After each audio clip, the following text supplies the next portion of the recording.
आप में से बहुत सी ख़वातीन ने ये अनफॉर्चुनेट इंसिडेंट्स फेस किया होता है कि बच्चे की जो पैदाइश है वो वक्त से बहुत पहले हो जाती है, यानी कई दफ़ा 7वें माह में, 8वें माह में। तो आज हम डिटेल से डिस्कस करेंगे कि इसकी क्या रीज़न्स होती हैं और इसको हम कैसे प्रिवेंट कर सकते हैं। मैं हूँ डॉक्टर सादिया मुमताज़ और आप देख रहे हैं गायनी टॉक्स।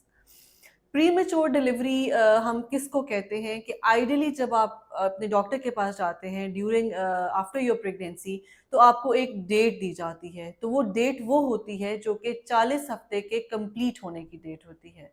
तो आया अगर उस डेट से कुछ अर्सा पहले डिलीवरी हो जाए तो वो प्री टर्म होती है? नहीं। अगर तो 36 हफ्ते से के बाद जो है वो डिलीवरी होती है तो उसको हम प्री टर्म डिलीवरी नहीं कहते। हाँ, उस बच्चे को थोड़े बहुत हेल्थ चैलेंजेस ज़रूर फेस करने पड़ सकते हैं, लेकिन वो प्री टर्म डिलीवरी नहीं होती। 36 हफ्ते से पहले की जो भी डिलीवरीज़ हैं, उनको हम प्री टर्म डिलीवरीज़ कहते हैं। 36 हफ्ते से अगर पीछे चले जाएँ तो 32 हफ्ते, 32 हफ्ते से आगे तक जो डिलीवरीज़ होती हैं, वो बच्चे फिर भी हमारे यहाँ ऐसे सेटअप्स मौजूद हैं जहाँ पे नर्सरीज़ बहुत अच्छी हैं कि उन बच्चों को सेव कर लिया जाता है। लेकिन 7 माह का बच्चा यानी 28 हफ़्ते तक की जो डिलीवरीज़ हैं, उनकी जो चांसेज़ ऑफ सर्वाइवल हैं उन बच्चों के वो बहुत कम हैं। अब आखिर ऐसे क्या स्टेप्स लेने चाहिए डॉक्टर को भी और आपको हमला ख़वातीन को भी कि आपको ये अनफॉर्चुनेट इंसिडेंट जो है वो फ़ेस ना करना पड़े। तो उसमें सबसे पहले तो ये है कि अगर तो आपकी पहले से कोई हिस्ट्री है कि आपका बच्चा प्रीटर्म पैदा हो चुका है, टाइम से पहले पैदा हुआ है, तो ये आपकी ज़िम्मेदारी है कि अगली प्रेगनेंसी में जब आप अपने डॉक्टर के पास गई हैं, तो आप उनको उसकी डिटेल्स बताएँ। अब उसमें ये है कि वो बच्चा कितने माह पे पैदा हुआ, कि दर्दों के साथ पैदा हुआ, दर्दों के बगैर पैदा हुआ, बच्चे की जो बनावट थी वो ठीक थी, उसका जेंडर ठीक था, बच्चे ने पैदाइश के बाद साँस लिया या नहीं लिया। और ये सब वो बातें हैं जो कि जब पेशेंट को डिस्चार्ज किया जाता है, तो हम डिस्चार्ज स्लिप पे डिटेल से उसको लिख के देते हैं, ताकि नेक्स्ट प्रेगनेंसी में ये काम आ सके। सो आपको एक तो वो कार्ड सँभाल के रखना है, अगर खुदा न ख़ास्ता आपके साथ ये इंसिडेंट हो चुका है। क्योंकि ये कार्ड आपकी अगली प्रेगनेंसी को बचाने में बहुत हेल्प करेगा। सो अगर आपकी डॉक्टर को ये पता होगा कि आपके साथ ये अनफॉर्चुनेट इंसिडेंट हो चुका है, तो वो आपकी इस प्रेगनेंसी को बहुत केयरफुली लेकर चलेंगी। सेकेंड कॉज होती है इन्फेक्शन। अब वो इन्फेक्शन यूरिन इन्फेक्शन की भी हो सकती है, आपकी वजाइनल डिस्चार्ज इन्फेक्शन भी हो सकती है, या किसी भी और तरह की, जैसे टेम्परेचर वगैरह, फीवर आपको रहता है, गले की बहुत ज़्यादा आजकल कफ का बहुत सीज़न था पिछले दिनों, गला ख़राब चल रहा था। ये इन्फेक्शंस क्योंकि ये आपकी बॉडी में सीआरपी को बढ़ा देते हैं।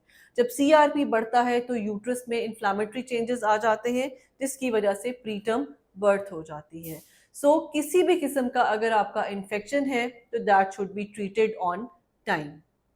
थर्ड रीज़न ये है कि अगर तो आपकी जो सर्विक्स है, यानी कि जो बच्चेदानी का यूट्रस का मुंह है जिसको हम सर्विक्स कहते हैं, वो वीक है। अब उसके वीक होने की मल्टीपल रीज़न्स हो सकती हैं, वो पैदाइशी तौर पर भी वीक हो सकती है, बहुत ज़्यादा इंस्ट्रूमेंटेशन अगर आपकी बहुत ज़्यादा डीएनसीज़ हुई हैं, या जिस तरह कई लोग खुद से जो है वो मिसकैरेजेस कराते हैं, तो वो इंस्ट्रूमेंट्स के थ्रू जब मिसकैरेज होता है तो वो उससे भी वीक हो जाती हैं, and there are multiple other reasons. हम इस वक़्त सिर्फ फ़ोकस इस बात पे कर रहे हैं कि अगर आपकी सर्विक्स इनकॉम्पिटेंट है। इनकॉम्पिटेंट सर्विक्स का मतलब ये है कि जैसे ही आपकी प्रेगनेंसी थोड़ा बढ़ती है, तो वो आपकी सर्विक्स जो है उसका वज़न बर्दाश्त नहीं करती और वो खुल जाती है और आपका मिसकैरेज होता है। ये ज़्यादातर सेकंड ट्राइमेस्टर या फिर बहुत अर्ली थर्ड ट्राइमेस्टर यानी 7th मंथ तक में सर्विक्स का ये रोल होता है। उसकी एक टिपिकल निशानी होती है।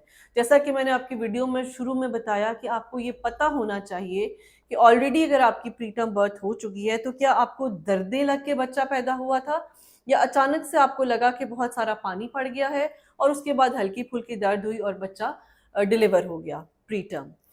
अगर तो ऐसी सिचुएशन है तो इसका मतलब है कि आपकी सर्विक्स जो है वो स्ट्रांग नहीं है, वो कॉम्पिटेंट नहीं है, वो प्रेगनेंसी का, बच्चे का जो है वो वज़न वो बर्दाश्त नहीं करेगी। तो इसमें हम ये करते हैं कि आपकी नेक्स्ट प्रेगनेंसी में 3rd मंथ में आपकी सर्विक्स पे स्टिच लगा दिया जाता है। आपको स्टिच से सर्विक्स जो है वो आपकी क्लोज़ कर दी जाती है, उसको घेरा लगा दी जाती है, ताकि अगर बच्चा ऊपर प्रेशर डालता भी है तो सर्विक्स उस प्रेशर से ना खुल सके। साथ ही साथ आपको बेड रेस्ट कहा जाता है, आपको मेडिकेशंस बताई जाती हैं, प्रोजेस्टेरॉन्स बताए जाते हैं। तो आपको जो एडवाइस आपकी डॉक्टर दे रही हैं, आपने उसको फॉलो ज़रूर करना है। इसी तरह अगर ट्विन प्रेगनेंसी है तो उसमें भी क्योंकि एक सिंगलटन प्रेगनेंसी से डबल जो है वो यूट्रस का साइज हो रहा होता है, बच्चे का पानी जो है वो डबल हो रहा होता है, तो भी प्रेशर्स की वजह से टाइम से पहले दर्दें शुरू हो जाती हैं। पॉलीहाइड्रामनियोस यानी अगर बच्चे का पानी ज़्यादा है, मैं अपनी बहुत सारी वीडियोस में ऑलरेडी बता चुकी हूँ, हमारा AFI होता है 8 से लेकर 21 सेंटीमीटर।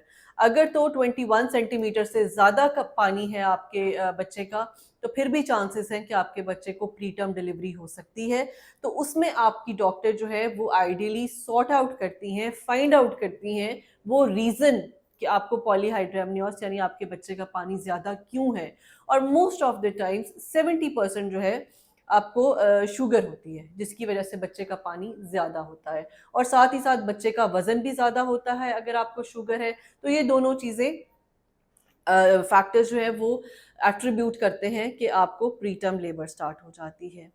साथ ही साथ अगर आपके यूट्रस में फाइब्रॉइड्स हैं, रसौलियाँ हैं, अब उन रसौलियों की पोजीशन पे भी बहुत ज़्यादा डिपेंड करता है कि अगर तो रसौली जो है वो फंडस पे है और बड़ी है तो फिर वो बच्चे को प्रेशराइज करती है और उससे जो है वो आपकी प्री टर्म डिलीवरी हो सकती है।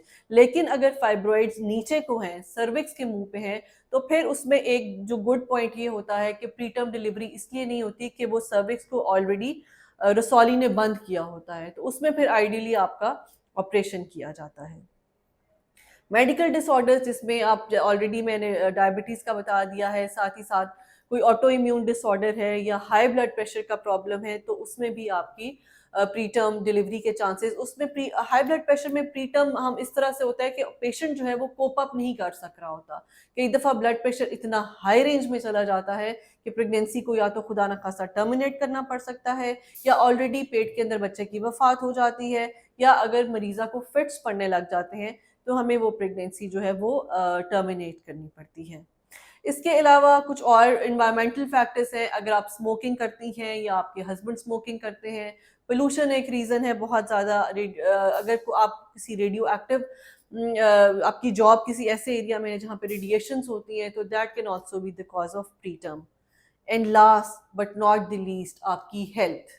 अगर आपकी डाइट ठीक नहीं है, आपने प्रॉपरली वाइटामिन्स अपने नहीं लिए हैं, आप में स्ट्रेंथ और कोप अप करने की एबिलिटी नहीं है विद प्रेगनेंसी, तो भी आपको प्री टर्म डिलीवरीज हो सकती हैं। अब इन सब चीज़ों में कुछ इंपॉर्टेंट पॉइंट्स जो आपने और आपकी डॉक्टर ने अपने जहन में रखने हैं कि आपका जैसे ही 28 वीक होता है, 28 वीक पे हम बच्चे को लंग मेच्योरिटी के इंजेक्शन लगाते हैं और फिर हम उसको 32 हफ्ते पे लंग मेच्योरिटी के इंजेक्शन लगाते हैं, ताकि बच्चा अगर टाइम से पहले डिलीवर हो रहा है तो कम से कम उसके लंग्स को हमने स्ट्रॉन्ग कर दिया हो और बहुत ज़्यादा मैक्सिमम चांसेस होते हैं कि बच्चा सर्वाइव कर जाए। आपने मेक श्योर ये करना है कि आपकी डिलीवरी किसी ऐसे सेटअप में होनी चाहिए जहाँ का जो नर्सरी है वो बहुत अच्छी हो, बहुत कॉम्पिटेंट डॉक्टर्स हों, वहाँ का इक्विपमेंट जो है वो वहाँ पर हर किस्म का इक्विपमेंट मौजूद हो, ताकि अगर आपका बच्चा टाइम से पहले डिलीवर होता है तो उसके सर्वाइवल के, उसकी सेफ्टी के चांसेस ज़्यादा हों। Thank you.